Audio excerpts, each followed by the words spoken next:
Ceritanya dimulai di sebuah gang gelap di mana dua pria sedang duduk dan salah satunya dengan santai meludah ke tanah.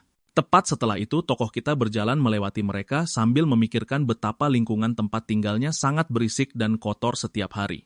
Selain itu, rumahnya hanyalah sebuah kamar atap kecil berukuran 5 piong. Dan inilah protagonis kita, Bong Joon-hyuk, yang makan malam dengan ramen lagi malam ini. Alasan dia bekerja begitu keras, tetapi tidak pernah menabung adalah karena utang besar yang harus dia lunasi, bahkan jika itu berarti hidup dalam kemiskinan. Sambil menyeruput mie, dia berpikir tentang bagaimana dia tidak memiliki keahlian khusus atau masa depan cerah di hadapannya. Tetapi saat dia meratapi kehidupannya yang biasa-biasa saja, sebuah layar biru tiba-tiba muncul tepat di depan wajahnya. Dengan mata bersinar biru, pahlawan kita sangat terkejut, mie masih menggantung di mulutnya. Dia begitu terkejut sehingga akhirnya menyemburkan semua makanan yang sedang dia makan. Masih bingung dengan seluruh situasi, tokoh kita bertanya-tanya apa itu kebangkitan. Kebangkitan itu seperti sebuah anugerah, dan jika kamu memainkannya dengan benar, kamu bisa mengubah hidupmu sepenuhnya. Namun, kamu hanya bisa menikmati keberuntungan itu jika berhasil tetap hidup, karena memasuki menara sangatlah berbahaya. Di dalam, kamu bisa dicabik-cabik oleh monster mengerikan, atau kamu bisa membeku atau terbakar hangus di lingkungan yang ekstrem.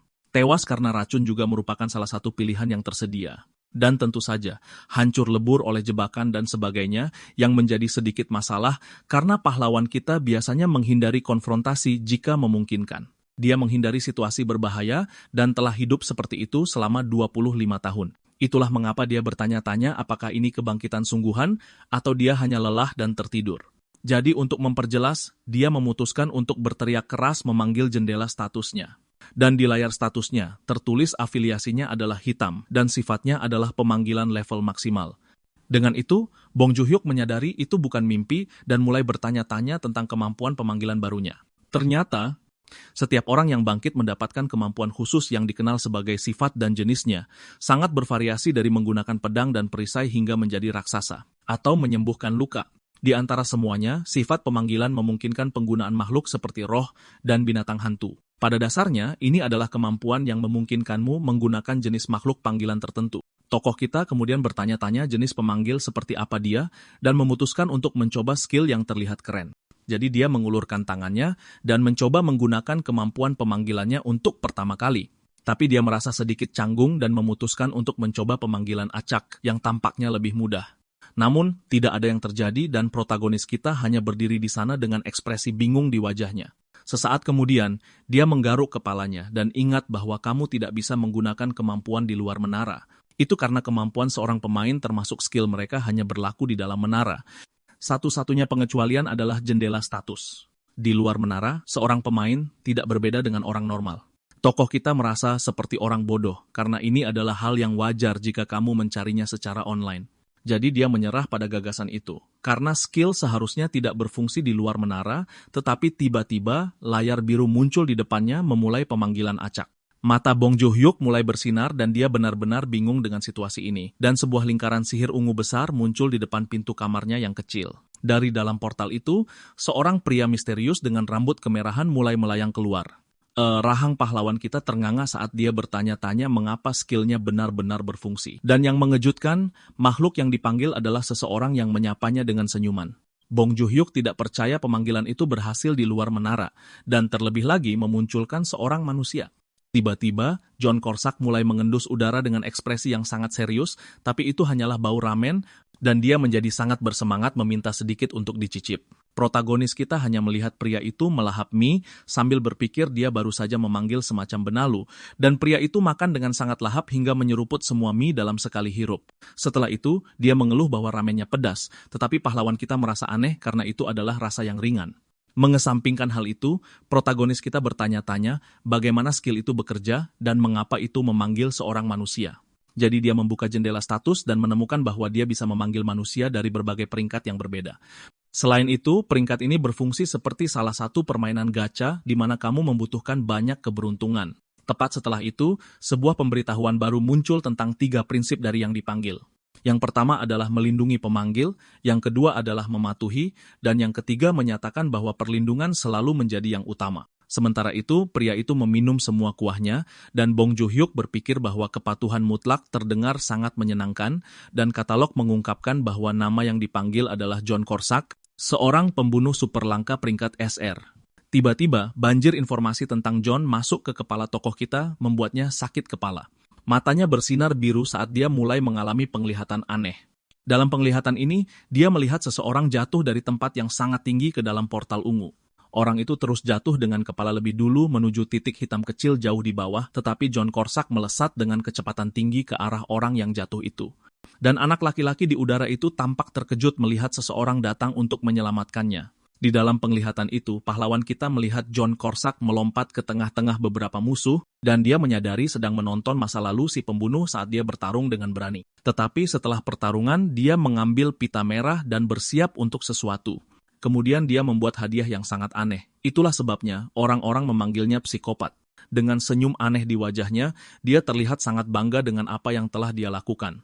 Penglihatan itu kemudian beralih ke sebuah rumah besar yang gelap, tempat satu-satunya kegagalannya terjadi. Di dalam, target pembunuhan sedang berbaring dengan tenang di tempat tidur. Namun, ketika dia menyerang, targetnya bertahan dengan kecepatan luar biasa karena target itu sebenarnya adalah ahli pedang terkuat di seluruh kekaisaran. Dan ini adalah ingatan terakhir Korsak dikalahkan dalam misi terakhirnya. Kembali ke dunia nyata, Korsak bertanya apa yang sedang dia pikirkan sambil mendekatkan wajahnya.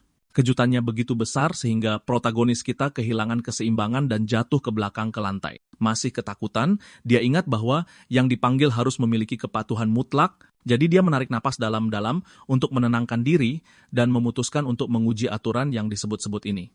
Dia memerintahkan Korsak untuk menyimpan panci ramen dan segera membersihkan meja. Pahlawan kita terkejut dengan kecepatannya dan oleh fakta bahwa dia tidak mengeluh sedikit pun.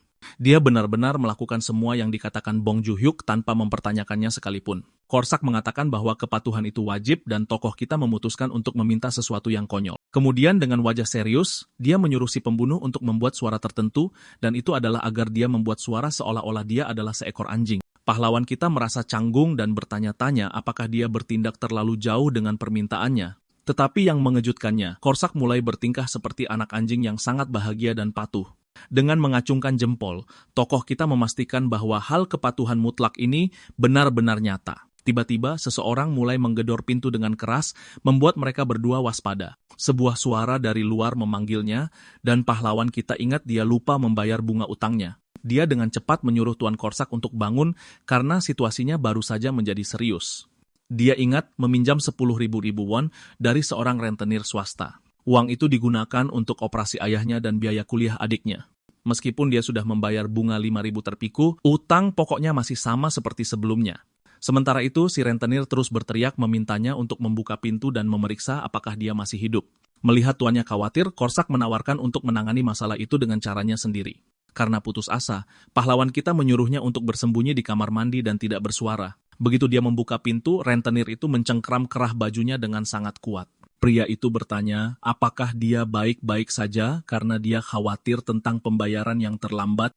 Dia kemudian menyarankan bahwa jika keadaan menjadi sulit, pahlawan kita bisa saja menjual organ dan rekannya menambahkan bahwa adiknya juga bisa laku dengan harga bagus.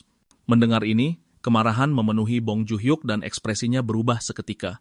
Rentenir itu memperhatikan tatapannya dan bertanya apakah dia berpikir untuk melawan. Tetapi protagonis kita memaksakan senyum dan mengatakan dia tidak akan pernah melakukan hal seperti itu. Pria itu pergi, tetapi memperingatkannya untuk berhati-hati jika dia tidak ingin menghilang dari peredaran. Setelah orang-orang itu pergi, Korsak keluar dari kamar mandi dan pahlawan kita memuji betapa tenangnya dia. Setelah hari yang begitu gila, dia merasa lelah dan bertanya-tanya apakah dia benar-benar perlu mendaki menara. Uang itu bagus, tapi dia pikir dia terlalu penakut untuk menghadapi bahaya di tempat itu.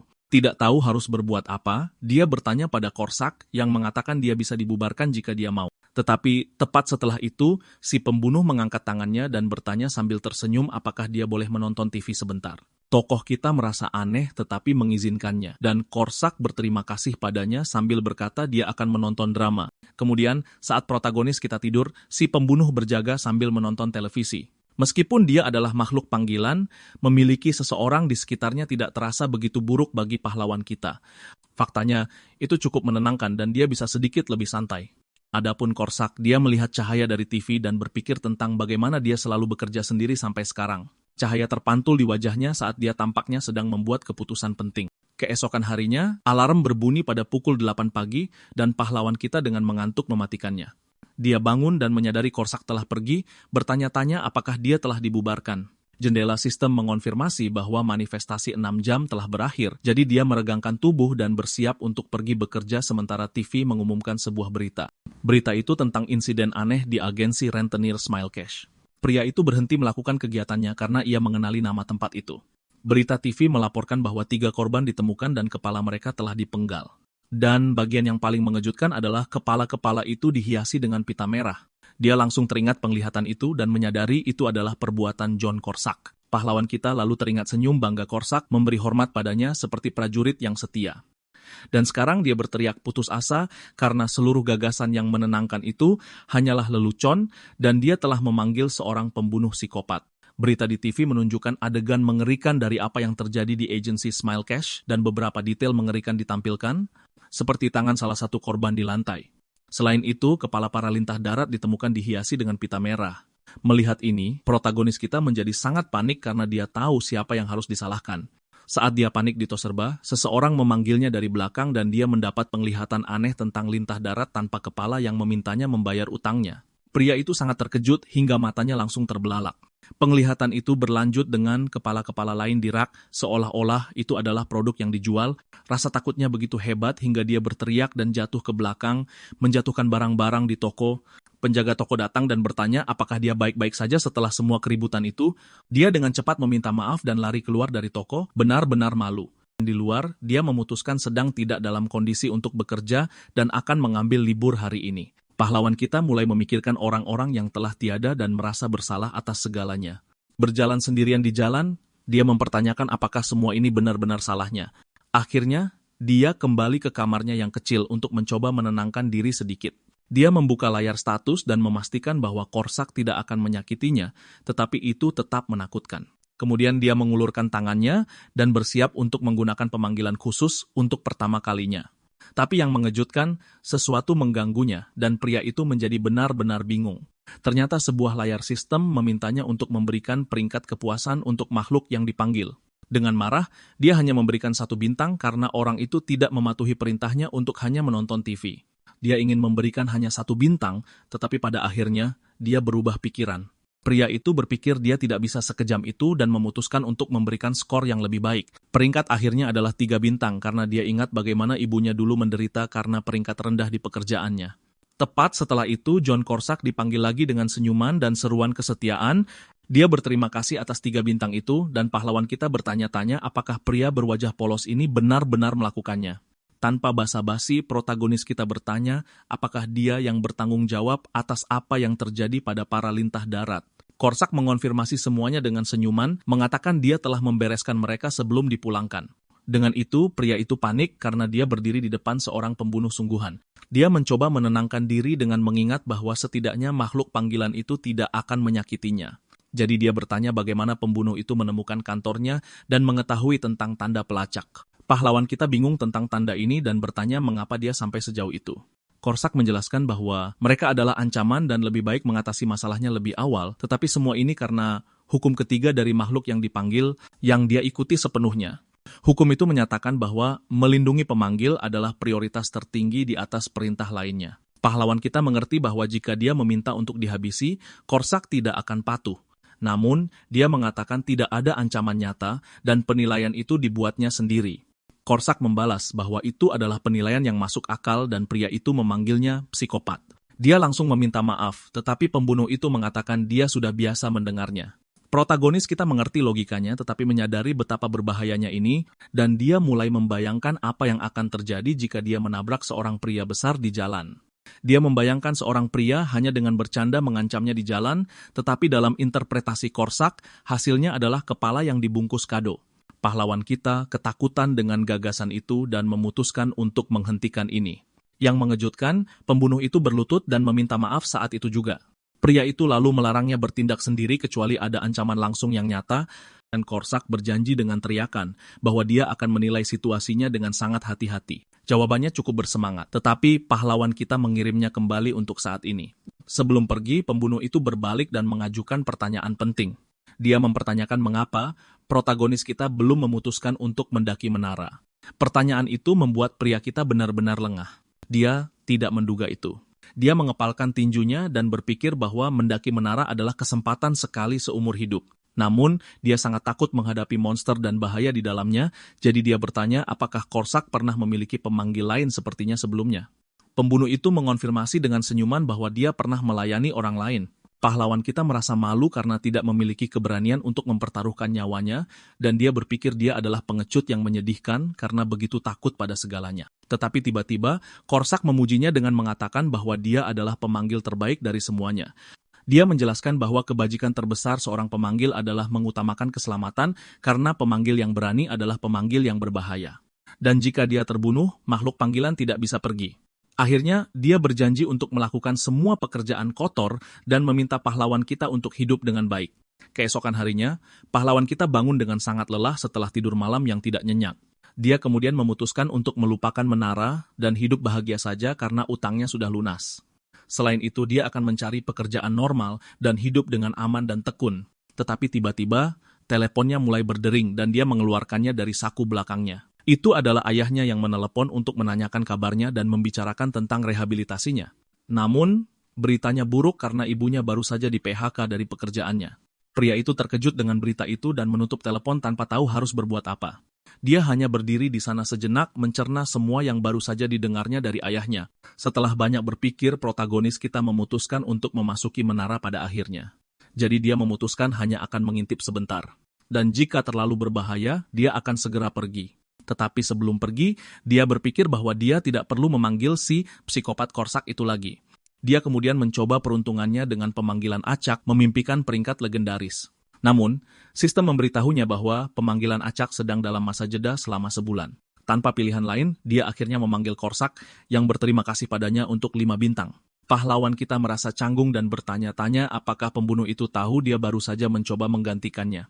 Dengan keberanian yang baru ditemukan, dia mengumumkan bahwa dia akan masuki menara dan Korsak memanggilnya pemberani. Korsak kemudian membuang peralatan kerja pria itu dan berjanji akan menjadi anjing pemburunya. Dengan senyum percaya diri, Korsak mengatakan dia akan mengurus semuanya. Dan pahlawan kita tidak perlu mengangkat satu jari pun di sana. Segera setelah itu, layar biru muncul menanyakan apakah mereka ingin masuki menara kegelapan Korea. Bahkan tanpa bertanya, Korsak langsung menerima dan memberikan sinyal oke ke sistem. Jadi mereka ditarik ke dalam menara, sementara pria kita berteriak putus asa. Mereka dibawa melalui terowongan digital berkecepatan tinggi dan protagonis kita menjadi sangat mual dari perjalanan gila itu. Korsak berpegangan erat saat mereka terus jatuh. Akhirnya, mereka tiba dan pria itu menyadari dia berada di dalam menara kegelapan. Lantai 1 pada dasarnya adalah gurun pasir. Itulah sebabnya dia merasa mabuk perjalanan dan hampir memuntahkan segalanya. Kemudian Korsak membantunya pulih dengan tepukan di punggung. Kemudian pembunuh itu meminta pahlawan kita untuk mengikutinya dengan senyuman. Tiba-tiba, sebuah layar biru memberitahumu bahwa kemampuan fisik dan tempurmu sudah siap. Dengan ini, Bong Joon-hyuk merasa bahwa dia lebih kuat meskipun dia level 1.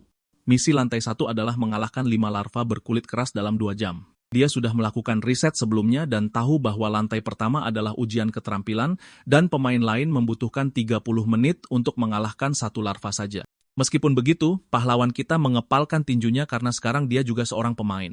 Jadi dia memutuskan untuk mencoba mengalahkan 1 sendirian, dan Korsak menjadi sangat khawatir. Dia dengan hati-hati mendekati salah satu makhluk yang diam di tanah. Untuk bertarung, dia berpikir perlu meminjam senjata dari Korsak, tetapi larva itu tiba-tiba berdiri dan berbalik ke arahnya. Kemudian ia menunjukkan bentuk aneh dengan cahaya hijau di dalamnya. Pria itu terkejut dan tidak bisa berkata-kata melihat penampilan monster itu. Ketakutan, pahlawan kita langsung menyerah dan meminta bantuan Tuan Korsak. Pembunuh itu sangat senang dengan keputusan itu dan memberikan acungan jempol yang antusias. Tanpa membuang waktu, dia berlari dengan kecepatan tinggi ke arah monster itu. Hanya dengan 1 pukulan, dia menghancurkan larva itu dalam ledakan cairan hijau. Kemudian dia menyuruh anak kita untuk menjauh dan menghancurkan larva lainnya juga. Dengan seringai jahat, dia mempersiapkan cakar energinya untuk serangan terakhir. Lalu dia melepaskan rentetan pedang energi ke arah musuh. Potongan-potongan larva mulai berjatuhan dari langit setelah terkena serangan. Dia menggunakan kemampuan ledakan dan menghabisi semua makhluk yang tersisa. Protagonis kita terdiam, karena dia belum pernah melihat kekuatan sebesar ini seumur hidupnya. Tubuh makhluk-makhluk itu berubah menjadi debu dan menghilang, karena itu adalah pembantaian instan. Dengan ini, levelnya naik dan dia mendapatkan peringkat S++ yang membuatnya sangat bahagia. Tapi yang tidak dia ketahui adalah pencapaiannya telah menarik banyak perhatian. Seorang wanita di gym juga menerima notifikasi pencapaiannya sama seperti pria acak yang sedang bersantai di klub malam. Faktanya, berita itu menyebar ke seluruh negeri dalam sekejap mata dan semua pemain Korea Selatan menerima peringatan yang sama tentangnya. Segera setelah itu, mereka diteleportasi kembali ke kamar kecil pahlawan kita. Anak kita melihat ponselnya dan terkejut karena semuanya hanya memakan waktu 5 menit. Korsak memberinya selamat atas kerja bagusnya dengan senyum yang sangat bangga. Anak kita bilang dia tidak melakukan apa-apa, tapi Korsak bilang itu adalah hal yang benar untuk dilakukan. Selain itu, dia pikir itu terlalu mudah dan melihat hadiahnya di atas meja. Dia mengambil batu sihir dan terkejut karena ini pertama kalinya dia melihat yang asli. Batu sihir adalah sumber daya penting dan saat ini bernilai 50.001. 20 tahun telah berlalu sejak menara gelap muncul di seluruh dunia. Dan itulah mengapa kebanyak orang sudah tahu hal-hal dasar tentang menara itu. Tapi dia bertanya-tanya apa itu lambang platinum karena dia belum pernah mendengarnya. Mengesampingkan itu, dia merayakan karena telah memenangkan uang dan Korsak pergi menonton TV. Untuk merayakannya, dia memesan makanan mewah dan mengajak Korsak makan bersamanya. Sang pembunuh menjadi sangat bersemangat dengan aroma makanan dan bersiap untuk pesta. Korsak mencium bau cabai dan pahlawan kita menyadari dia tidak tahan makanan pedas. Dengan senyum di wajahnya, dia berterima kasih dan mulai makan dengan lahap. Sambil makan, protagonis kita bertanya pada Korsak tentang cara bicaranya. Dia menjelaskan bahwa dia meniru kebiasaan itu dari pemanggil sebelumnya yang sering menghabiskan waktu bersamanya. Anak kita bercanda tentang terpengaruh oleh mantan, dan mereka mulai tertawa bersama. Setelah makan, Korsak terus melahap makanan dengan sangat gembira. Dan pahlawan kita sekarang mengerti bahwa menara itu ternyata tidak begitu berbahaya. Dengan semua ini, dia menyadari bahwa menaklukkan menara sangat mungkin dilakukan. Keesokan paginya, dia bangun dengan tekad baru di matanya. Itulah mengapa dia mengatur rutinitas untuk bekerja di siang hari dan berlatih di malam hari. Dia mengubah rutinitasnya dan memutuskan untuk tidak lagi bekerja di siang hari untuk fokus pada menara bersama John Korsak. Anak kita kemudian menguji kepatuhannya dan menyuruhnya menari, yang membuat Korsak senang dengan 5 bintang. Bong Joo-hyuk bertanya-tanya apakah peringkat kepuasan benar-benar sepenting itu. Korsak menjelaskan bahwa nilai yang lebih baik membawa lebih banyak manfaat, seperti peningkatan waktu pemanggilan dan peningkatan peringkat. Segera setelah itu, keduanya memasuki lantai 2 menara kegelapan untuk tantangan berikutnya. Misi baru adalah mengalahkan 10 larva tercepat dalam waktu kurang dari 2 jam. Protagonis kita menyadari bahwa perjalanan ini lebih sulit karena para makhluk banyak bergerak, tetapi Korsak meyakinkannya dengan mengatakan tidak akan ada waktu untuk memikirkan apa yang harus dilakukan.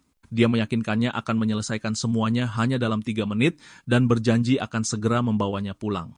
Kemudian dengan kekuatan yang luar biasa, dia bersiap untuk menyerang semua monster sekaligus. Pahlawan kita berteriak bahwa mereka akan makan ayam nanti dan Korsak berterima kasih padanya dengan gembira. Dengan senyum percaya diri, dia melepaskan semua energinya untuk serangan itu. Dan dalam sekejap mata, semua larva hancur total olehnya. Anak kita terkejut dengan pemandangan itu dan menerima hadiah peringkat S++ lagi. Dia merasa semuanya sangat mudah dan cepat dan berpikir dia bisa melakukannya sebelum pekerjaannya dimulai. Segera setelah itu, mereka memasuki lantai 3 dan misi mereka adalah mengalahkan 10 larva es. Korsak menghancurkan mereka semua lagi dengan kemudahan yang luar biasa. Sang pembunuh sangat bangga dengan hasil kerjanya yang sempurna. Dan setelah misi berhasil, keduanya merayakannya dengan tos. Dengan mata berbinar, protagonis kita menyadari betapa mudahnya menara itu. Layar statusnya menunjukkan bahwa dia berada di level 6 dan dapat memanggil 2 makhluk sekaligus. Ini mengejutkannya karena itu berarti dia bisa membawa orang lain ke menara bersamanya dan Korsak sudah sangat kuat. Selain itu, hadiah untuk peringkat S sangat bagus dan dia sudah memiliki beberapa. Dengan satu sekutu lagi, dia akan merasa jauh lebih aman dalam pertempuran yang akan datang. Namun, pemanggilan acak sedang dalam masa jeda selama lebih dari 20 hari dan dia harus menunggu. Jadi untuk saat ini, dia dan Korsak akan terus menaiki menara dan memecahkan rekor. Sementara itu, suasana sangat tegang di administrasi Awaken. Seorang pria dan seorang wanita berada di ruang rapat bersama bos mereka. Pria itu bertanya-tanya kapan pengumuman akan diputar lagi hari ini, dan wanita itu memperhatikan bahwa dia cemas tentang hal itu yang membuatnya sangat kesal. Ini adalah ketua tim Joan Guang-il dan wakil direktur Lee Min-yi. Dia kemudian mengonfirmasi bahwa pengumuman peringkat S baru telah muncul di lantai 6. Ketua tim terkejut karena pengumuman menara kegelapan tidak berhenti muncul akhir-akhir ini, dan semuanya milik orang yang sama yang sedang membersihkan lantai secara berurutan. Jika pemain ini terus seperti ini dan membersihkan semua lantai dengan peringkat S, maka Direktur Park Kyung-soo menggebrak meja karena ini akan mengubah semua yang mereka ketahui. Dia menjelaskan bahwa sampai sekarang, rekor Korea hanya peringkat A dan mereka bahkan tidak tahu ada peringkat yang lebih tinggi. Negara lain mungkin mencoba mencuri pemain berbakat ini untuk mereka sendiri. Oleh karena itu, direktur memerintahkan mereka untuk segera menemukan pemain ini. 2 hari kemudian, Korsak mencuci piring dan berkata mereka akan pergi ke lantai 8. Pahlawan kita memperhatikan Korsak membersihkan dan berpikir bahwa semuanya cukup damai sampai lantai 10. Selanjutnya, mereka memasuki hutan berkabut untuk tantangan berikutnya. Misi di lantai 8 adalah mengalahkan 10 katak prajurit yang muncul dan siap menyerang. Salah satu katak menyerang dengan lidah ungu panjangnya dengan sangat cepat, tetapi sebilah energi biru muncul entah dari mana untuk memotong serangan itu. Dan seperti biasa, Korsak menghabisi semua monster dan mendapatkan hadiah S+ lagi. Kembali ke rumah, sang pembunuh memberi selamat kepada pahlawan kita yang mengatakan dia tidak melakukan apa-apa. Senang dengan hasilnya, dia memutuskan untuk memberi Korsak hadiah sebagai ucapan terima kasih. Jadi dia menawarkan sejumlah uang kepada sang pembunuh untuk pergi keluar dan bersenang-senang. Namun, Korsak menolak dan mengatakan akan tetap di rumah menonton TV agar tidak meninggalkan tuannya sendirian. Anak kita kemudian menyarankan untuk memesan ayam, dan Korsak menjadi sangat bersemangat dengan ide itu. Saat memesan makanan, dia ingat bahwa sang pembunuh tidak suka makanan pedas dan memutuskan untuk memeriksa hadiahnya. Hadiah barunya adalah ramuan penyembuh, dan dia memutuskan akan memberikannya kepada Korsak. Selain itu, dia telah mengumpulkan 1.800.000 won dalam bentuk batu sihir dan berpikir untuk menjualnya. Pada hari ke-10 pendakian, dia kelelahan dan berpikir untuk berhenti dari pekerjaan paruh waktunya. Lantai 9 juga sangat mudah dan hadiah S+ adalah bonus yang luar biasa. Sambil tersenyum, dia bersulang dengan rekannya dan bahkan lupa bahwa dia telah memanggil seorang pembunuh gila. Karena nilai yang tinggi, waktu manifestasi Korsak bertambah 1 jam. Sang pembunuh berterima kasih padanya dengan membuat tanda hati dengan tangannya dan berjanji akan mengurus semuanya. Akhirnya, mereka memasuki lantai 10 dan pahlawan kita merasa tubuhnya semakin kuat. Dia merasakan kekuatan meluap dari tubuhnya dan mana bergejolak di dalam dirinya. Dan dengan semua kekuatan ini, pahlawan kita diibaratkan seperti kuda liar yang belum dijinakkan. Oleh karena itu, dia memberitahu Korsak bahwa dia akan mulai membantu dalam pertempuran mulai sekarang, tetapi sang pembunuh menolak mentah-mentah karena dia tidak bisa membiarkan tuannya terluka. Protagonis kita bersikeras bahwa kali ini dia harus bertarung di samping sang pembunuh. Tiba-tiba, mata aneh raksasa muncul dari balik pohon mengawasi mereka, dan monster di lantai 10 adalah belalang sembah hijau raksasa yang sangat menakutkan. Anak kita ketakutan dan bertanya-tanya bagaimana pemain lain mengalahkannya. Namun, Korsak merasa bahwa melawan serangga melukai harga dirinya sebagai manusia. Jadi protagonis kita menjadi pemandu sorak dan memerintahkan sang pembunuh untuk menghabisi makhluk itu. Belalang sembah itu menyerang dengan cakar tajamnya dalam gerakan yang sangat cepat, tetapi Korsak menghindar di udara dengan sangat mudah dan menyiapkan serangan baliknya. Dengan tatapan serius, dia memfokuskan semua energinya ke bilah birunya, dan dengan beberapa tebasan kuat, dia mencabik-cabik monster itu di udara. Dengan demikian, misi berhasil diselesaikan, dan mereka meninggalkan menara sekali lagi. Dengan ini, dia mendapatkan 1 kilogram batu sihir lagi, total menjadi 5,5 kilogram. Terlebih lagi, dia sudah menerima keuntungan karena memiliki 5 emblem platinum. Dan sekarang dengan 10 emblem terkumpul, dia menerima keuntungan baru dan menjadi cukup penasaran. Sistem kemudian mengungkapkan bahwa ia bisa menyalin kemampuan dari panggilannya. Sebelum dia bisa memilih, Korsak mengatakan dia harus mempelajari langkah bayangan. Pahlawan kita menanyakan alasannya, dan Korsak mengatakan bahwa ini adalah skill terbaik untuk melarikan diri. Jagoan kita tersinggung dan bertanya-tanya apakah dia terlihat seperti seseorang yang akan meninggalkan orang lain untuk bertahan hidup. Meski begitu, dia memilih langkah bayangan dan kemampuannya tercatat di statusnya. Dia memutuskan untuk menguji skill barunya untuk melihat apakah itu berfungsi di luar menara, tetapi tidak terjadi apa-apa. Kelelahan, dia jatuh ke tanah dan mengeluh bahwa itu tidak berhasil meskipun pemanggilannya berhasil. Pada hari ke-11 pendakian, pahlawan kita membuat panggilan penting, jelas-jelas gugup. Dia menelepon administrasi Awaken dan memperkenalkan diri mengatakan bahwa dia telah bangkit. Petugas itu memberinya selamat dan bertanya apakah dia bisa mengirim tim pendukung ke rumahnya. Setelah memberikan alamatnya, dia menjadi lelah karena dia hanya menelepon untuk menjual batu sihirnya. Sementara itu, wakil direktur Lee Min-ah tiba dengan mobil hitam di depan gedung. Jung Gwang-il bertanya tentang orang yang baru bangkit, tetapi dia memastikan bahwa itu bukan lagi pria peringkat S. Kemudian dia menyebutkan bahwa panggilan kebangkitan baru telah masuk dan mengundangnya untuk ikut. Dengan tekad bulat, dia mengatakan mereka harus pergi dan merekrut pemain itu untuk tim elit dengan cara apapun. Sementara itu, protagonis kita dengan panik membersihkan kamarnya yang kecil untuk menerima tamu. Tiba-tiba, seseorang mengetuk pintu, dan pahlawan kita menjadi sangat tegang karena mereka telah tiba. Dia membuka pintu dan mengundang John Guang-il dan Lee Min-na masuk, meminta maaf karena berantakan. Ketua tim memperkenalkan wakil direktur dan jagoan kita menjadi semakin gugup di hadapannya. Tiba-tiba, Lee Min-na mendekat ke wajahnya, membuatnya sangat malu. Dengan tatapan tajam, dia mengatakan bahwa dialah pria peringkat S, membuatnya terkejut. Dia memegangnya dan bertanya lagi apakah dia pria peringkat S teratas. Jagoan kita ketakutan karena kedekatannya dan mendorongnya menjauh. Benar-benar bingung, dia bertanya-tanya apakah ada metode identifikasi yang tidak dia ketahui. Untuk saat ini, dia memutuskan untuk menyangkal semuanya dan mencoba bertindak sealami mungkin, berpura-pura menjadi robot. Dia mengatakan itu bukan dia dengan tawa yang sangat dipaksakan, tetapi Lee Min-na segera menyadari bahwa dia berbohong terang-terangan. Kemudian John Guang-il menegurnya karena menyelidiki orang dan dia meminta maaf. Mereka meminta maaf dan pahlawan kita mengerti bahwa itu semua hanyalah sebuah ujian. Segera setelah itu, sebuah video perkenalan dimulai yang menampilkan maskot lucu bernama Tabi. Maskot itu menjelaskan bahwa menara gelap muncul di seluruh dunia 20 tahun yang lalu, tetapi tidak ada yang bisa mendekat karena penghalang tak terlihat menghancurkan segalanya. Jawaban atas misteri menara datang dengan kemunculan para pemain. Di luar menara, mereka normal. Tetapi di dalam, mereka mendapatkan kekuatan dan berkontribusi pada ekonomi. Namun, jika menara tidak ditaklukkan, hitungan mundur menuju keruntuhan akan diaktifkan. Dan jika hitungan mundur berakhir, menara akan runtuh seperti yang terjadi di India 3 tahun lalu. Setiap negara memiliki 1 hingga 3 menara dan untungnya Korea hanya memiliki 1. Kemajuan Korea berjalan dengan baik dan itu adalah rekor terbaik kedua setelah AS. Oleh karena itu, para pemain dipandang sebagai pahlawan yang menjelajahi menara demi umat manusia. Jadi Tabi mengundang pemain yang baru bangkit untuk mendaftar sebagai pemain resmi. Video berakhir dan John Guang-il bersiap untuk mengajukan beberapa pertanyaan verifikasi. Dia memegangnya dan bertanya lagi apakah dia pria peringkat S teratas. Jagoan kita ketakutan karena kedekatannya dan mendorongnya menjauh. Benar-benar bingung, dia bertanya-tanya apakah ada metode identifikasi yang tidak dia ketahui.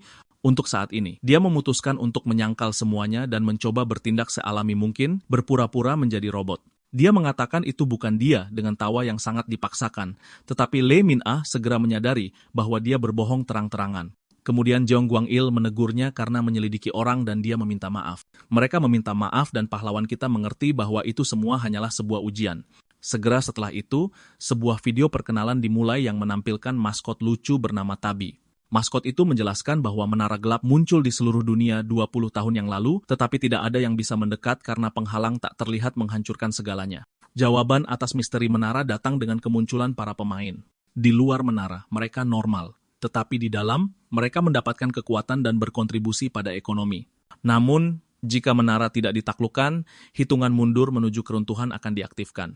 Dan jika hitungan mundur berakhir, menara akan runtuh seperti yang terjadi di India 3 tahun lalu. Setiap negara memiliki 1 hingga 3 menara, dan untungnya Korea hanya memiliki 1. Kemajuan Korea berjalan dengan baik, dan itu adalah rekor terbaik kedua setelah AS. Oleh karena itu, para pemain dipandang sebagai pahlawan yang menjelajahi menara demi umat manusia. Jadi Tabi mengundang pemain yang baru bangkit untuk mendaftar sebagai pemain resmi. Video berakhir dan John Guang-il bersiap untuk mengajukan beberapa pertanyaan verifikasi. John Guang-il menghormati keputusan jagoan kita yang dengan canggung berterima kasih padanya. Lalu dia meminta pahlawan kita untuk memasuki menara untuk memastikan bahwa dia telah bangkit.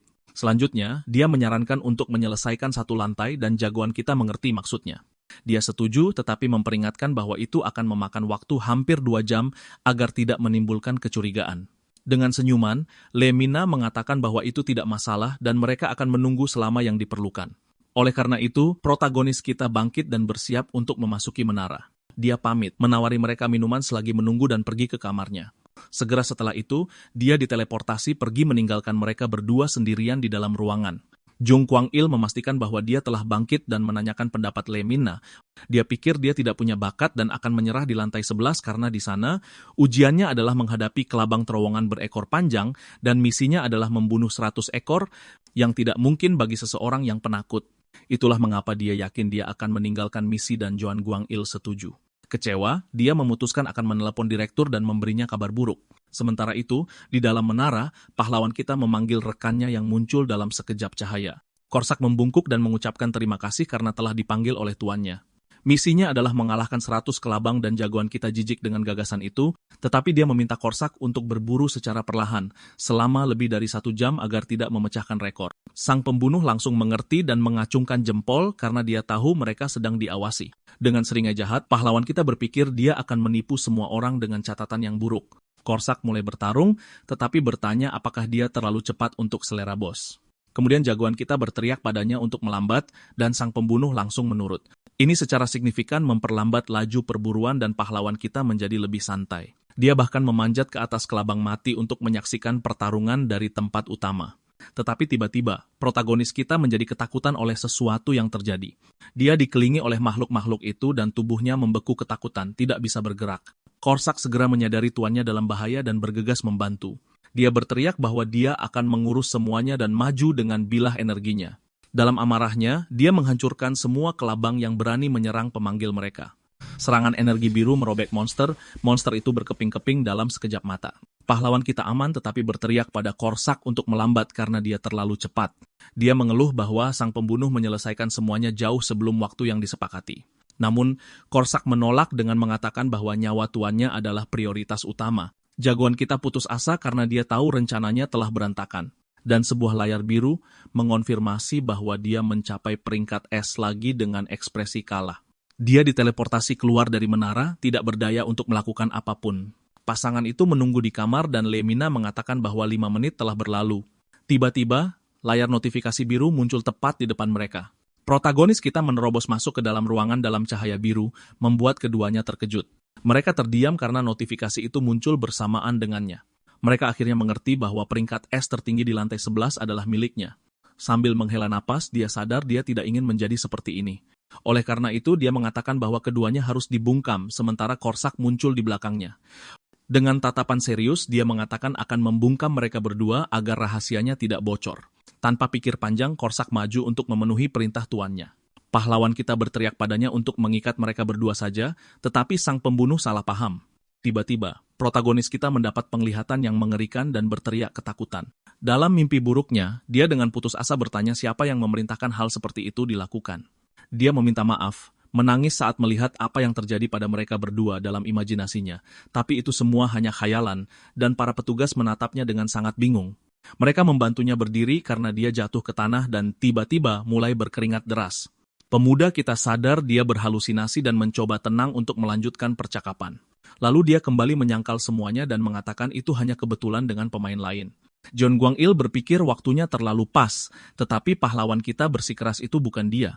Ketua tim kemudian memutuskan untuk mengganti topik dan mengambil kontrak untuk ditandatanganinya. Pemuda kita kaget melihat itu adalah kontrak elit dan bukan kontrak umum seperti yang dia minta.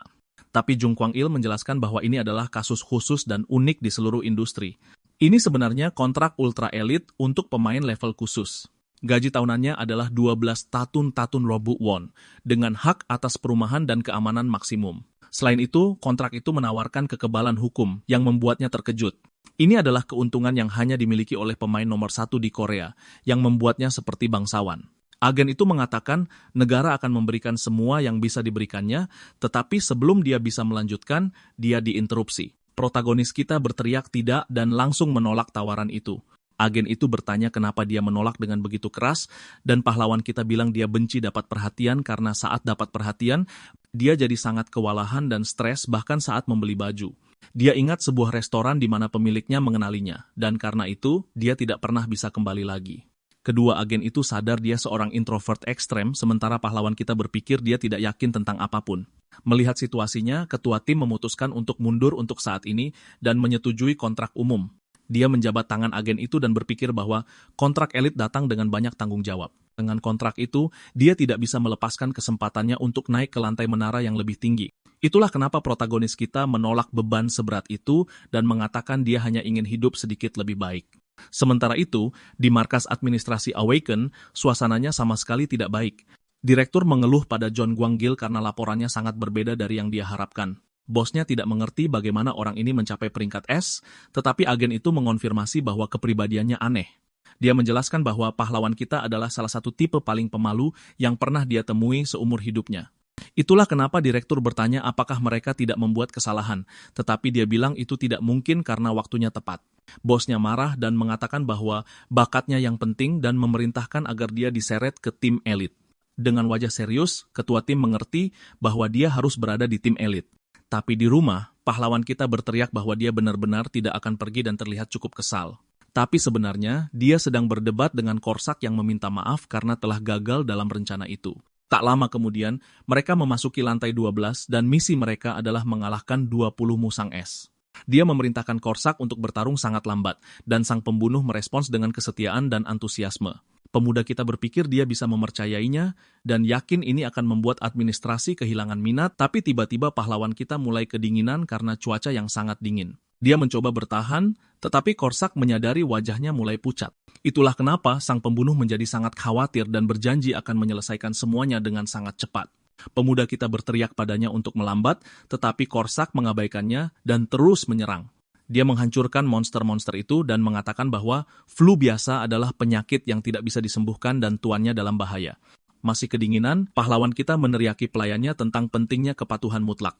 Meski begitu, layar sistem menunjukkan bahwa dia mencapai peringkat S++ di lantai 12. Sementara itu, para agen administrasi mendapat kabar itu dan terkejut dengan kecepatannya. Kembali di kamarnya, sang pembunuh mengatakan, sekarang sudah hangat dan tuannya bisa bersantai, tetapi protagonis dengan dingin mengabaikannya, mengatakan dia hanya akan menonton televisi. Dengan air mata berlinang, pemuda itu menggerutu bahwa tidak ada hadiah bagi mereka yang tidak mematuhinya. Tak lama kemudian, mereka memasuki lantai 13 yang merupakan lorong penuh kapak raksasa. Pada saat itu, pelayan itu menggendong tuannya sambil mengatakan tempat itu sangat berbahaya. Dengan itu, sang pembunuh dengan cepat melewati jebakan dan mencapai peringkat SN9.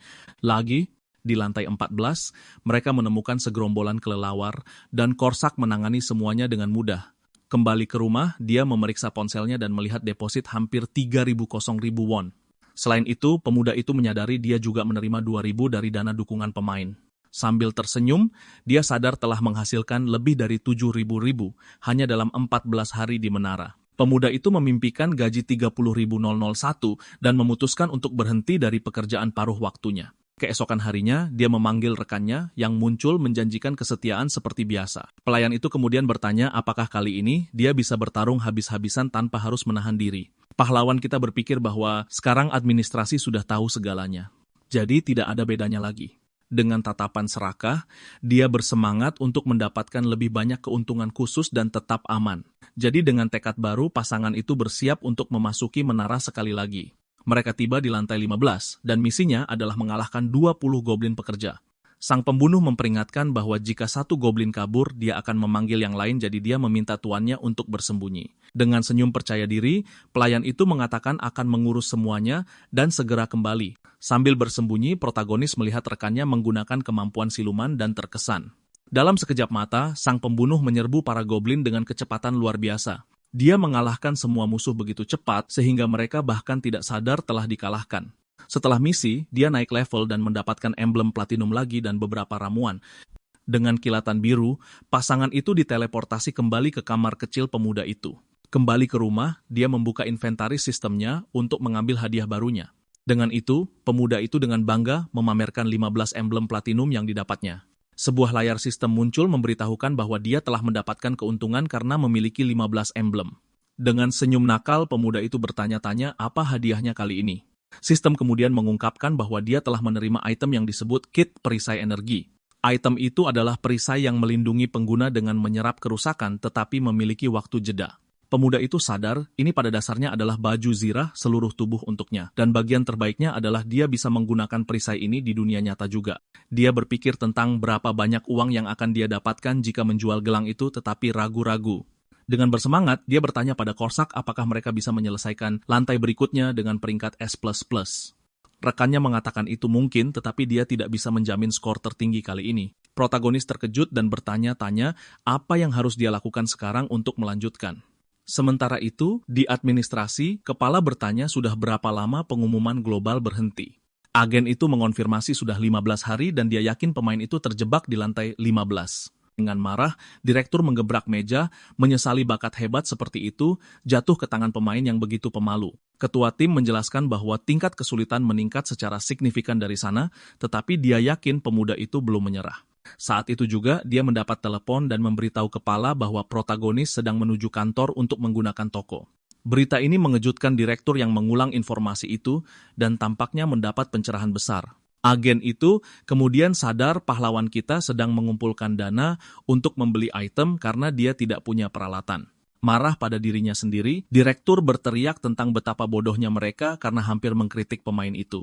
Dengan itu, dia memerintahkan bawahannya untuk mendukung pahlawan kita dengan item yang sangat murah saat dia tiba. 15 hari sebelumnya, kita melihat sang pembunuh panik total tidak bisa memahami permintaan tuannya. Protagonis kemudian dengan tenang mengulagi agar pelayan itu menusuknya dengan belati yang dipegangnya. Dengan putus asa, rekannya berlutut dan memohon, tetapi pemuda itu hanya ingin menguji perisai energi barunya. Pelayan itu kemudian menutup telinganya mengatakan dia tidak bisa mendengar apa-apa dan tuannya sangat menyebalkan. Melihat tidak ada gunanya, pemuda itu memutuskan untuk melakukannya sendiri dan menusukkan belati ke tubuhnya sendiri. Dia berteriak saat sang pembunuh panik ingin meraih lengannya, tetapi lukanya mulai sembuh. Rekannya memeluknya dan menuntut agar dia tidak pernah melakukannya lagi, dan pemuda itu setuju, menyuruhnya pergi berburu. Dengan itu, Korsak kembali ke hutan dan mulai mengalahkan semua monster yang muncul. Seluruh perburuan selesai dalam waktu kurang dari 10 menit, sementara pahlawan kita hanya menonton dari kejauhan. Bersembunyi di balik semak-semak, pemuda itu memutuskan ini adalah kesempatan bagus untuk melatih keterampilannya. Jadi dia berkonsentrasi dan bersiap menggunakan teknik yang dia tiru dari pelayannya, langkah bayangan. Dengan mata bersinar, tubuhnya diselimuti aura biru saat dia mengaktifkan kekuatan itu. Dengan aura biru, dia menguji kemampuan langkah bayangan barunya untuk pertama kalinya. Terkejut dengan kecepatannya, pemuda itu akhirnya mengerti bagaimana rasanya bergerak dengan bebas. Sekarang dia mengerti kenapa pelayannya bersikeras agar dia mempelajari teknik melarikan diri ini terlebih dahulu. Tapi tiba-tiba, pemuda itu berhenti karena terkejut oleh sesuatu yang bersembunyi di balik semak-semak. Itu adalah goblin sendirian dengan mata merah terang yang mengawasinya dengan saksama. Makhluk itu kemudian mulai lari, membuat pahlawan kita bingung dengan situasinya. Sambil gemetar, dia bertanya-tanya apakah monster itu bersembunyi dari temannya. Tiba-tiba, goblin itu mengeluarkan teriakan putus asa dan menyerang sang protagonis. Pemuda itu dengan cepat mengaktifkan perisai energinya untuk bertahan dari serangan mendadak.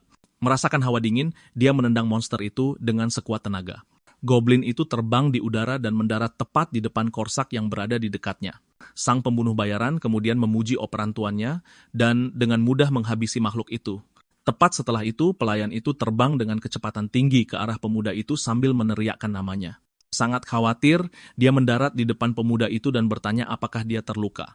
Rekannya memeriksanya seluruh tubuh, sementara sang pahlawan meyakinkannya bahwa semuanya baik-baik saja. Dengan ekspresi menakutkan, sang pembunuh bayaran memarahinya karena begitu berani dan gegabah. Setelah 15 hari, dia telah mengumpulkan lebih dari 11.000 peribu batu sihir di lantai 15. Kembali ke masa kini, pahlawan kita menelepon administrasi untuk mengunjungi toko pemain. Yang mengejutkan, mereka mengirim limusin mewah untuk menjemputnya dari rumahnya. Pemuda itu keluar dari mobil, sedikit malu dengan semua perlakuan dan perhatian khusus itu. Di depan gedung, ketua tim menyapanya dengan hangat, mengatakan sudah lama tidak bertemu. Pemuda itu menanggapi sang ketua dan menyadari dia mendapatkan perlakuan VIP yang super istimewa. Di dalam, dia harus mendaftarkan tangannya di pemindai untuk mendapatkan akses. Setelah pendaftaran selesai, agen memberitahunya bahwa dia tidak perlu menelepon lagi dan sang pahlawan lebih memilih untuk melihat-lihat sendiri. Begitu pintu terbuka, pemuda itu memasuki toko eksklusif untuk semua pemain. Tempat itu super mewah dan dia terkesan tetapi bertanya-tanya mengapa begitu sepi. Dia pikir barang-barangnya terlalu mahal dan memutuskan untuk menjual batu sihirnya terlebih dahulu. Total nilai penjualan mencapai lebih dari 11.000-nya orno, dan dia bertanya apakah dia bisa langsung menggunakan uangnya. Dengan uang tunai yang tersedia, petugas mengucapkan selamat berbelanja tetapi pemuda itu sudah merasa lelah. Di kejauhan, direktur bertanya tentang pemain itu dan ketua tim mengonfirmasi bahwa toko telah ditutup. Dia juga mengungkapkan bahwa dia meminta diskon 50% untuk semuanya bagi pemuda itu. Kembali di kamarnya yang kecil, sang protagonis bersiap untuk menguji barang-barang barunya. Dia memegang gada barunya seharga 2.001 dan memakai sepatu botnya seharga 3.002. Pemuda itu merasa aneh karena barang-barang itu biasanya jauh lebih mahal dan ketua tim memperlakukannya secara khusus. Kemudian dia menyadari itu semua adalah perlakuan khusus dan merasa kewalahan dengan situasinya. Pemuda itu menjelaskan bahwa pertahanannya sekarang lengkap berkat perisainya dan juga sebuah keuntungan. Dia telah memutuskan untuk tidak serakah, tetapi keuntungan baru ini membuatnya berubah pikiran. Keesokan harinya, dia memanggil pelayannya yang bertanya apakah mereka akan pergi ke lantai 15 lagi, tetapi pemuda itu berkata tidak. Sambil tersenyum, dia menyadari bahwa waktu tunggu untuk pemanggilan baru telah berakhir. Sangat bersemangat, sang pahlawan kemudian berteriak bahwa dia akhirnya akan memanggil satu orang lagi untuk timnya. Dia berdoa dengan putus asa dan bersiap untuk menggunakan pemanggilan acak sekali lagi. Sebuah portal ungu terbuka dan siluet sosok raksasa mulai muncul di dalam ruangan. Cahayanya menjadi sangat kuat dan pahlawan kita beserta pelayannya terkejut dengan apa yang akan datang. Dengan itu, ledakan energi ungu yang besar menghancurkan sebagian langit-langit apartemen kecil itu. Dengan kaget, dia bertanya-tanya apa yang baru saja dia panggil dan khawatir tentang uang sewa. Dari dalam portal, sebuah tangan besar berotot perlahan muncul. Tepat setelah itu, sebuah kaki raksasa menginjak tanah meretakkan lantai karena berat makhluk itu. Akhirnya, seorang pria raksasa bertato muncul di ruangan, membuat pemuda itu ketakutan. Si raksasa memiliki mata merah dan tatapan mengancam, tampak seperti monster sungguhan. Tiba-tiba, sang pembunuh bayaran menyerbu ke depan, meneriaki pendatang baru dan membingungkan sang protagonis. Dia melancarkan tendangan terbang dengan kekuatan penuh yang mendarat tepat di wajah summon baru itu. Sambil menyerangnya, pelayan itu mengeluh padanya dan sang pahlawan bertanya-tanya apakah keduanya sudah saling kenal. Raksasa itu kemudian berkata pukulan itu bahkan tidak sakit dan hanya terasa sedikit geli. Dengan marah, sang pembunuh bayaran menarik belatinya dan mengancam si raksasa, mengatakan dia akan membereskannya. Tapi sebelum dia bisa menyerang, pahlawan kita dengan putus asa berteriak agar dia berhenti.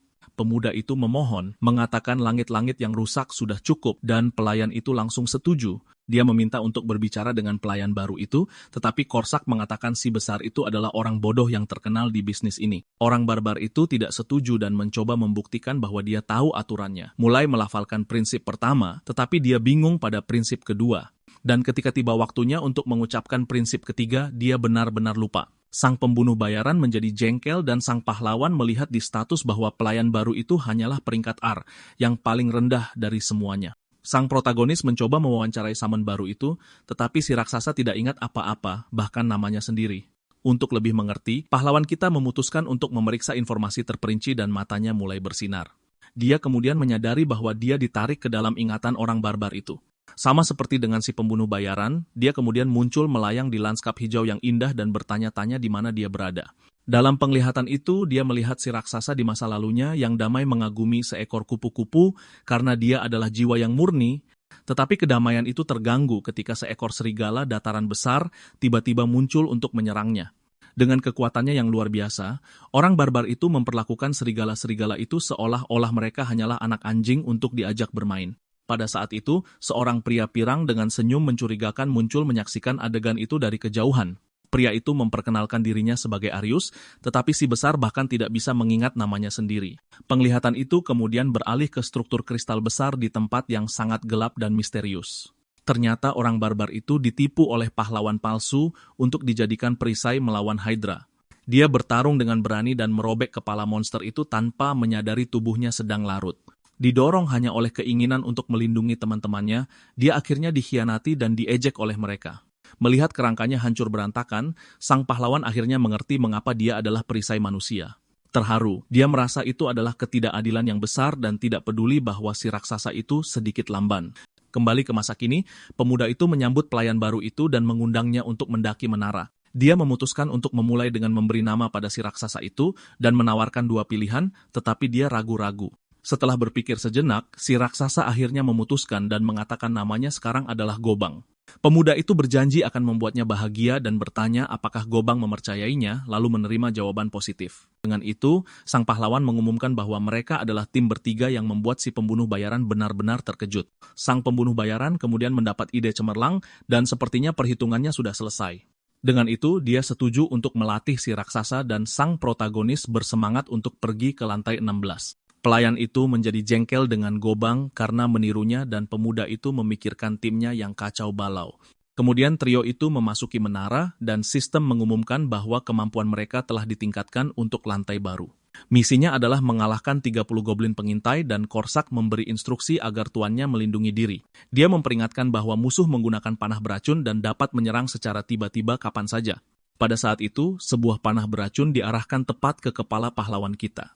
Sambil bersembunyi, seekor goblin bersiap menembakkan panah dengan sumpitan kuatnya, tetapi si pembunuh bayaran lebih cepat dan berhasil menghentikan serangan itu tepat pada waktunya untuk menyelamatkan tuannya. Segera setelah itu, puluhan goblin melompat dari pohon, mengungkapkan bahwa itu adalah penyergapan. Pelayan itu menyuruh sang protagonis untuk mundur dan mulai menghindari hujan panah beracun. Pemuda itu menyadari mereka sedang menunggu dan ada lebih dari 50 musuh di sekitar. Dengan putus asa, dia berteriak agar Gobang maju ke depan dan memblokir semua serangan monster. Dengan mata bersinar, si raksasa bersiap untuk menunjukkan semua kekuatannya sebagai perisai manusia. Kakinya kemudian diselimuti oleh energi yang kuat saat dia bersiap untuk melompat. Gobang melompat tinggi ke udara dan turun seperti meteor cahaya ke arah para goblin yang ketakutan. Makhluk-makhluk itu terpesona oleh cahaya sementara si pembunuh bayaran mendapati dirinya dikelilingi oleh musuh lain. Tepat pada saat itu, Korsak mendongak dan melihat bayangan raksasa dari rekan barunya menutupi dirinya.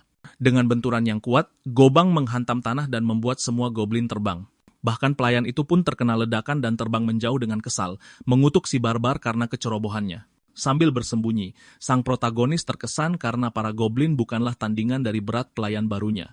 Monster yang tersisa kemudian mencoba menyerang si raksasa dengan sumpitan mereka tetapi tampak gugup. Panah yang tak terhitung jumlahnya mengenai si raksasa yang mengatakan itu tidak sakit dan hanya terasa geli. Dengan itu dia mengikuti perintah dan menyerang musuh untuk menghabisi mereka semua sekaligus. Pemuda itu berpikir si barbar seharusnya berperingkat SR, atau bahkan SR dan bertanya-tanya apakah dia peringkat R karena lamban. Kembali ke rumah, mereka merayakannya dengan beberapa kotak ayam goreng sebagai hadiah atas kemenangan. Gobang dengan senang hati melahap makanan itu dan mengatakan benda dapur ini sangat lezat. Sang pembunuh merasa kesal dengan kesalahan itu dan sang protagonis berpikir timnya tidak bisa akur. Tiba-tiba, raksasa itu berkata tuannya adalah orang baik membuat pemuda itu terdiam. Dia bahkan menawarkan nyawanya untuk lebih banyak dapur, tapi pemuda itu berkata dialah yang butuh bantuan. Saat itu juga, Korsak memukul si barbar dan berteriak bahwa nama makanan itu ayam, bukan dapur. Sang pahlawan mengeluh tentang sikap pelayannya yang meminta maaf sambil berkata si besar itu perlu diajari. Keesokan harinya, trio itu memasuki lantai 17 menara untuk tantangan berbahaya lainnya. Tiba di level 17, pemuda itu merasakan gelombang kekuatan yang nyaris tak bisa dia kendalikan. Dia merasakan kuda jantan liarnya bangkit dan berpikir dia bisa mulai bertarung sekarang. Tapi rekan-rekannya menyuruhnya untuk tetap di belakang karena level 20 adalah saat para pemain menjadi terlalu percaya diri. Misinya adalah mengalahkan 30 prajurit goblin dan gerombolan dengan puluhan dari mereka muncul.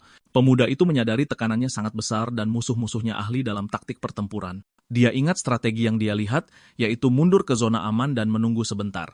Lalu, dia seharusnya kembali dan memancing para goblin dalam kelompok kecil, berisi 3 untuk mengalahkan mereka perlahan-lahan. Tapi pahlawan kita berpikir bahwa dengan pelayan barunya, dia tidak membutuhkan strategi yang rumit. Dengan senyum percaya diri, dia hanya menunjuk ke depan dan menyuruh raksasa itu untuk menyerbu dengan sekuat tenaga.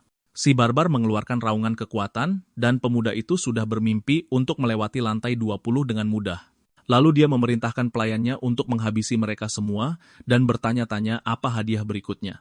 Dengan itu, Gobang diselimuti aura energi kuning dan berteriak keras sebelum menyerang. Dia berlari ke arah para prajurit goblin yang lumpuh karena ketakutan oleh serangannya. Pemimpin monster itu lalu meneriakkan perintah serangan agar pasukannya bersiap. Para goblin dengan cepat membentuk barikade perisai dan tombak untuk menghentikan laju sang raksasa. Meski begitu, si brutal itu berlari tanpa rasa takut menuju dinding tombak yang tajam. Dia menerobos pertahanan musuh dengan mudah dan membuat mereka semua terbang dengan kekuatannya. Makhluk-makhluk itu terbang ke segala arah seolah-olah mereka adalah boneka kain melawan kekuatan si barbar. Pemuda itu terbelalak dengan cengiran konyol, berpikir penampilan pelayannya gila. Dia kemudian membandingkan adegan itu dengan ribuan sepeda yang mencoba menghentikan tank perang. Layar sistem muncul dan mengumumkan bahwa dia mencapai peringkat S++ di lantai 17. Sang protagonis takjub dengan hasilnya sementara rekan pertamanya menyaksikan adegan itu. Sang pembunuh menangis haru atas keberhasilan tuannya yang sekarang memiliki tim yang jauh lebih kuat. Tak lama kemudian, mereka tiba di lantai 18 untuk menghadapi pembunuh goblin yang menakutkan. Tanpa ragu-ragu, pemuda itu menyuruh Gobang maju dan raksasa itu segera menyerang. Saat itu juga, musuh menggunakan kemampuan siluman dan menjadi hampir tak terlihat di hutan. Gobang kemudian menyerang dan beberapa goblin muncul menempel di tubuhnya, membuatnya sangat bingung. Para goblin menempel di tubuh raksasa itu, yang kebingungan tentang apa yang sedang terjadi. Pahlawan kita menyaksikan adegan itu dengan sedikit canggung, tidak tahu harus berbuat apa. Dengan itu, Gobang menjadi kesal dan menyebut para pembunuh itu pengecut sambil mencoba melepaskan mereka. Tiba-tiba, tawa keras dan mengejek bergema di seluruh hutan dari pepohonan. Itu adalah sang pembunuh yang muncul membual dan berkata dia akan menunjukkan cara menyelesaikan lantai dengan berkelas. Dia lalu mengatakan kemampuan siluman goblin bukan apa-apa dan mengaktifkan kemampuan langkah bayangannya. Dalam sekejap mata, Korsak mulai mengalahkan musuh dengan kecepatan dan keanggunan yang luar biasa. Sang protagonis hanya menyaksikan penampilan pelayannya dengan ekspresi terkejut di wajahnya.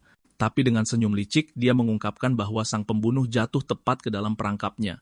Pemuda itu menjelaskan bahwa dia merangsang semangat kompetitif pelayannya, yang mulai kalah pamor dari Gobang. Sekarang dia ingin keduanya bekerja keras untuk mendapatkan lebih banyak emblem dan keuntungan untuknya. Sambil memegang gada, dia berkomentar bahwa dia sudah sekitar level 18 dan merasa lebih kuat. Aura yang kuat kemudian mulai terpancar dari punggungnya saat dia bersiap untuk bertarung. Dengan itu, pemuda itu melepaskan kekuatannya, pelepasan kuda jantan liar, dan berubah dengan wajah kuda barunya. Dia ingat bahwa dia telah memeriksa informasi panduan sebelum masuk. Panduan itu mengatakan bahwa kemampuan siluman goblin berlevel rendah, jadi dia bisa mendeteksi mereka. Dia merasa percaya diri karena dia banyak berlatih langkah bayangannya di lantai 15. Kemudian sang pahlawan menggunakan kemampuannya untuk menyelinap ke salah satu goblin. Tapi saat mendarat di tanah, dia akhirnya salah melangkah dan sedikit kehilangan keseimbangan. Dia kemudian berteriak putus asa saat kehilangan keseimbangan tepat pada saat menyerang. Masih goyah, dia akhirnya secara tidak sengaja memukul kepala goblin dengan gadanya. Dengan monster yang terkalahkan, sistem menunjukkan bahwa dia telah melenyapkan 10 dari 30 pembunuh. Dia kemudian mencoba menyembunyikan kegugupannya dan mengatakan bahwa semuanya berjalan sesuai rencana dalam perburuan. Tapi tiba-tiba, goblin lain melompat dari pohon dan menyerbu untuk menyerangnya dari belakang. Sementara itu, sang pembunuh melanjutkan perburuan elegannya dan telah mengumpulkan 25 mangsa. Dengan hanya 3 yang tersisa untuk misi, dia bersiap untuk menyelesaikan pekerjaan dengan cepat. Saat itu juga, Gobang muncul dengan tinju siap untuk mengejutkan pelayan lainnya. Raksasa itu kemudian menggunakan serangan area yang kuat, menghantamkan kedua tangannya ke tanah. Dengan benturan itu, 3 goblin terakhir terlempar jauh dan misi selesai. Sang pahlawan meminta si brutal untuk terus membantu, tetapi Korsak menjadi kesal karena dia menghalangi. Sang pembunuh kemudian menjadi bingung dan bertanya-tanya kemana tuannya pergi di tengah pertarungan. Kilatan energi biru dan ungu menerangi hutan menandakan sesuatu telah terjadi. Sang protagonis menghindari serangan goblin dengan kecepatan yang mengesankan. Dia menyentuh kepalanya lega karena perisai energinya menyelamatkannya dari serangan berbahaya.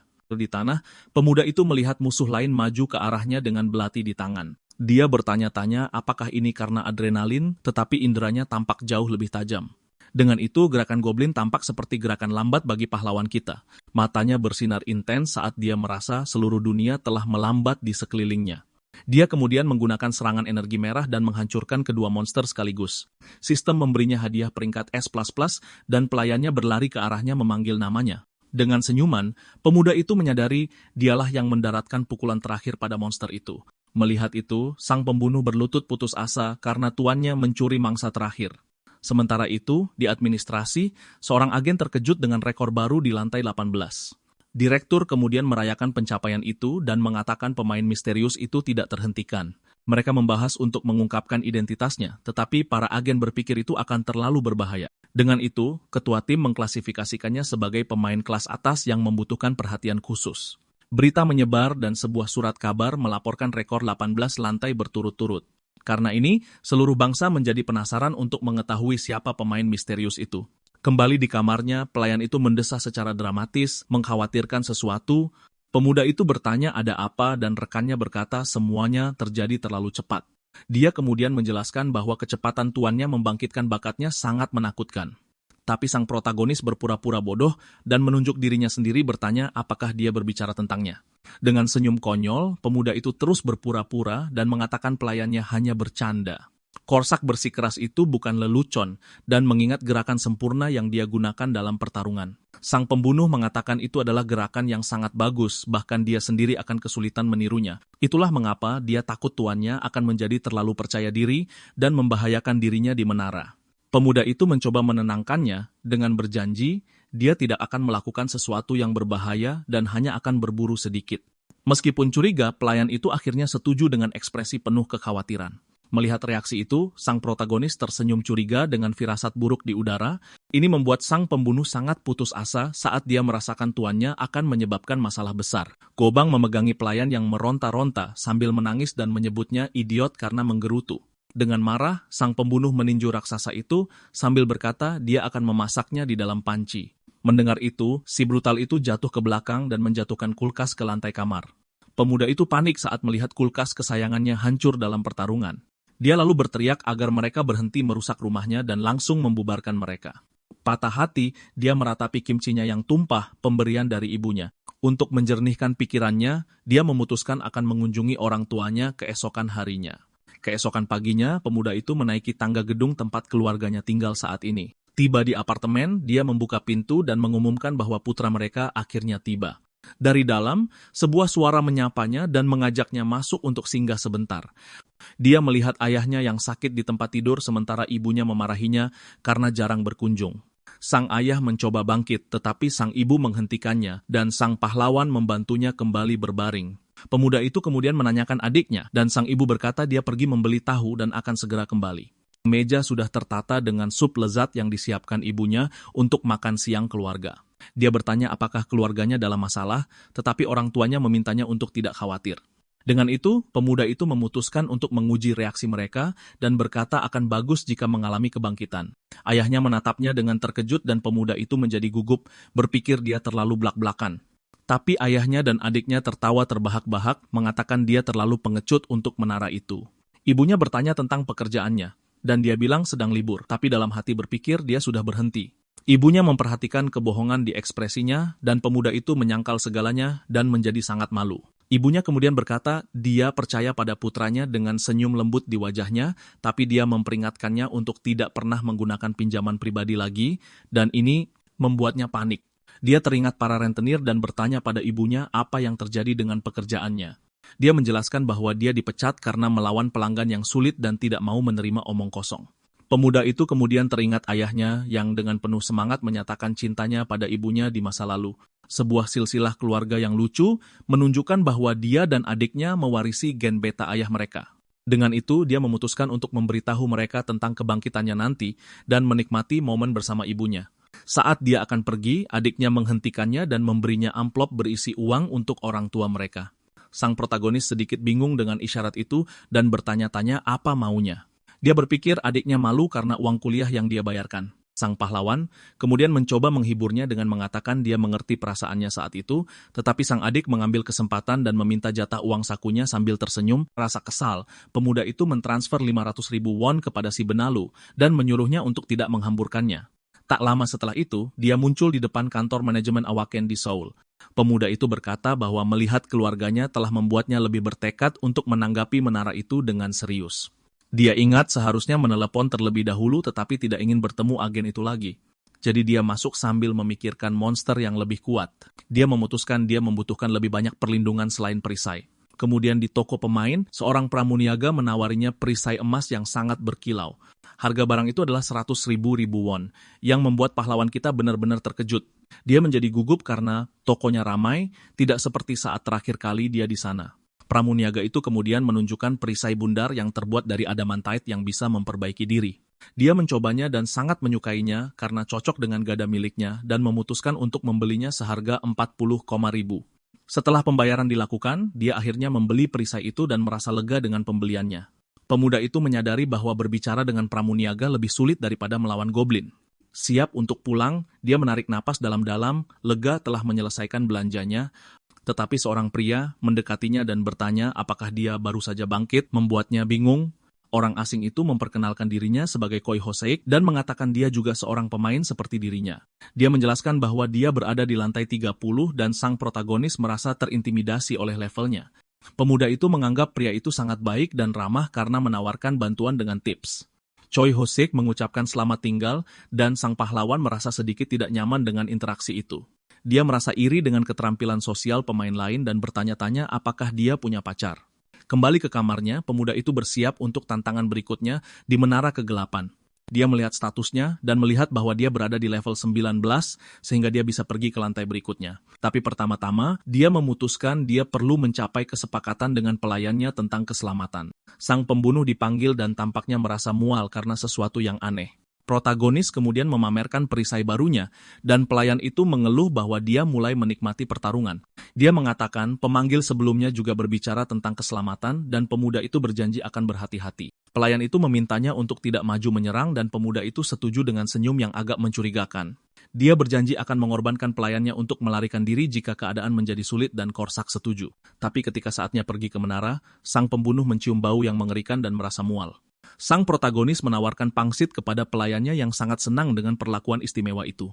Dengan senyum lebar, dia bersiap untuk makan dan berterima kasih pada tuannya atas hadiah itu. Saat dia makan, pemuda itu bertanya apakah sang pembunuh punya dendam dan dia menyangkalnya dengan mulut penuh. Tiba-tiba, pelayan itu memperingatkan bahwa ada seseorang di luar dengan niat kuat untuk menyakiti. Pemuda itu terkejut oleh berita itu dan seseorang mulai mengetuk pintu memanggilnya. Dia kemudian menyuruh temannya untuk bersembunyi dan dengan cepat mengaktifkan perisai energinya untuk perlindungan. Dengan itu, lubang intip pintu dihancurkan oleh alat aneh yang menembus kayu. Benda itu jatuh ke lantai dan pahlawan kita menyaksikan adegan itu sambil berjongkok tidak mengerti apa yang sedang terjadi. Pada saat itu, seorang pria bersenjata dengan pistol membuka pintu dan menyapanya dengan sinis. Pemuda itu benar-benar lumpuh ketakutan saat melihat pria bersenjata di kamarnya yang kecil. Dia kemudian mengenali penyusup itu sebagai pria yang dia temui di toko pemain sebelumnya. Penyerang itu mengancamnya dan menyuruhnya membuka inventarisnya sebelum kepalanya berubah menjadi saringan. Pria itu kemudian menekan senjata ke dahi pemuda itu yang ketakutan dengan situasinya, tetapi preman itu melihat aura gelap di belakang pemuda itu dan berpikir ini pada dasarnya adalah usaha yang sia-sia. Meski begitu, dia berteriak berpikir pemuda itu lemah dan akan menyerahkan segalanya dengan sedikit tekanan untuk menunjukkan dia tidak main-main. Pria itu memukul kepalanya sendiri dengan gagang senjata, tetapi tiba-tiba sang pembunuh muncul di belakangnya dengan belati berkilauan dan penyusup itu terkejut. Dengan satu pukulan cepat, pelayan itu menjatuhkan preman itu yang jatuh pingsan di lantai apartemen. Pahlawan kita terdiam, tidak percaya dengan apa yang baru saja terjadi di depannya. Sangat bersemangat, dia memuji temannya atas kerja bagusnya, dan sang pembunuh menjadi sedikit salah tingkah. Dia lega bahwa pelayannya hanya membuat preman itu pingsan dan tidak melenyapkannya. Sang protagonis kemudian bertanya-tanya apakah penyusup itu adalah pialang item, sejenis penjahat. Pialang adalah orang-orang yang menyerang pemain di luar menara di mana mereka seperti orang normal. Dia ingat agen itu menjelaskan bahwa tim elit menawarkan perlindungan pribadi kepada para pemain. Pemuda itu berpikir jika bukan karena kemampuan pemanggilannya, dia pasti sudah tamat. Pelayan itu mulai mengikat pita merah dan pemuda itu menyadari betapa kuat kemampuannya. Dia menyuruh temannya untuk meninggalkan preman itu di sana agar ditangani polisi. Di administrasi, direktur sangat marah mengetahui bahwa sang protagonis pergi ke toko lagi. Ketua tim memberitahunya bahwa dia membeli perisai tangan kecil dan sang kepala mendesah. Mereka berspekulasi bahwa dia adalah pemain pertarungan jarak dekat karena gada dan perisainya. Agen itu kemudian memutuskan akan memberikan satu set lengkap baju zirah kepada pemuda itu sebagai hadiah, tetapi dia menerima telepon dari satuan tugas pemain polisi dan permisi untuk menjawab. Setelah mendengar berita di telepon, ketua tim benar-benar terkejut dan tidak bisa berkata-kata. Dia kemudian berlari keluar dari kantor dan masuk ke mobilnya untuk pergi ke tempat kejadian. Agen itu berlari menaiki tangga gedung dengan khawatir tentang apa yang mungkin telah terjadi. Dengan tatapan penuh tekad, dia berpikir tentang apa yang akan dia lakukan jika sesuatu yang buruk terjadi pada pemuda itu.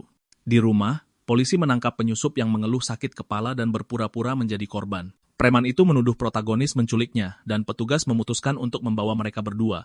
Pemuda itu putus asa membayangkan ditangkap dan membayangkan dirinya dalam panduan untuk para pecundang di penjara, tetapi ketua tim datang tepat waktu dan menghentikan para petugas membawa pemuda itu pergi. Penyusup itu mengenali agen tersebut dan mencoba berpura-pura menjadi korban, tetapi sang protagonis bingung. Dengan itu, ketua tim mendekat dan preman itu memohon bantuan dengan mengatakan dia diselamatkan, tetapi agen itu memukulnya dengan pukulan kuat dan menyuruhnya berhenti berbohong. Penjahat itu jatuh ke tanah dengan hidung berdarah, tidak mengerti mengapa dia dipukul. Agen itu kemudian menuduhnya mencoba menyakiti seorang pemain dan mencabut pendaftarannya saat itu juga. Agen itu mengabaikan permohonan preman yang menjadi putus asa dengan seluruh situasi. Dia memperingatkan bahwa dinas intelijen akan menanganinya dan pria itu ketakutan oleh berita itu. Penjahat itu memohon belas kasihan, tetapi pemimpin itu menyebutnya sebagai residivis dan berjanji akan menyelidiki. Dengan marah, dia berkata dia ragu ada pengacara yang mau mengambil kasus seperti miliknya. Agen itu lalu memberitahu para petugas bahwa meskipun dia kabur, dia akan selalu kembali ke tempat yang sama. Setelah preman itu dibawa pergi, dia bertanya pada pemuda itu apakah dia terluka dengan ekspresi yang menakutkan.